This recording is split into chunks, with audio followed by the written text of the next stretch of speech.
बोलो मेरे श्री गुरु महाराज की जय। बोल मेरे श्री परमहंस दयाल महाराज की जय। एक रोज़ इरशाद हुआ कि मुर्शिद यानी गुरुजी का यह हुक्म पाते ही हमने रवानगी का कसद यानी निर्णय कर लिया और श्री अयोध्या जी की तरफ रवाना हो गए। अस्नाए राह यानी मार्ग में यात्रा करते हुए मगहर से 2-3 साधु साथ हो लिए और इसी तरह पर मिलते मिलते करीबन 6 मूर्ति हो गए। उन सब ने हमको अपना सिर धरा यानी मंडली का महंत करार देकर सेवा टहल करनी शुरू की। हम उनको हर चंद समझाते और मना करते थे मगर ये खिदमत करने से बाज न आते। हमको खाली ज़मीन पर न सोने देते थे बल्कि खोर यानी घास फूस या मृग चरम जो कुछ मौजूद होता बतौर गद्दी के बिछा देते थे। गांव से बाहर किसी दरख्त के नीचे खूब आसन लगा दें, घी चावल वगैरह मांग कर लावें, रसोई तैयार करके हमारे हाथ धुलाना वगैरह जो सेवा महंत की होनी चाहिए करते थे। गांव के दीगर लोग भी ऐसा ही करते थे। आसनाए राह में जो साधु मिलते गए साथ हो लिए, यहाँ तक कि श्री अयोध्या जी पहुँचते पहुँचते करीबन 12 मूर्ति हो गए। पेशतर यानी पहले तो हमारा इरादा द्वारका जी तक का ही था मगर अस्नाए राह में जो साधु मिलते गए उनकी वजह से फिलहाल मथुरा वृंदावन तक का हुआ। जब तादाद बहुत बढ़ गई तो हमारी तबीयत बहुत घबराई।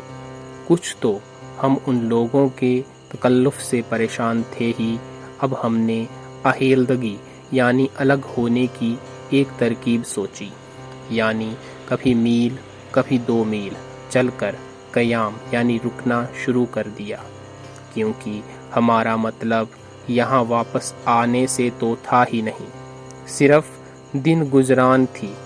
मगर उन लोगों को यात्रा करके अपने स्थानों को वापस आना था, इसलिए उनका हर्ज होने लगा। फिर तो उन लोगों ने एक एक करके अलहदा होना शुरू कर दिया। कोई राह में पीछे रह गया, कोई टिकने की जगह से चला गया। गरज 5-7 रोज में सब साधु किनारा कर गए, सिर्फ एक शख्स हमराह रह गया।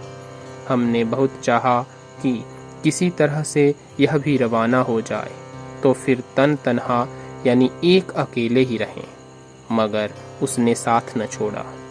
अलबत्ता बतौर जिक्र मज़कूर यानी पूर्वोक्त के विषय में अक्सर यह कहा करता कि वे लोग जो चले गए हैं अब मथुरा जी पहुंच गए होंगे और ब्रज की सैर करते होंगे।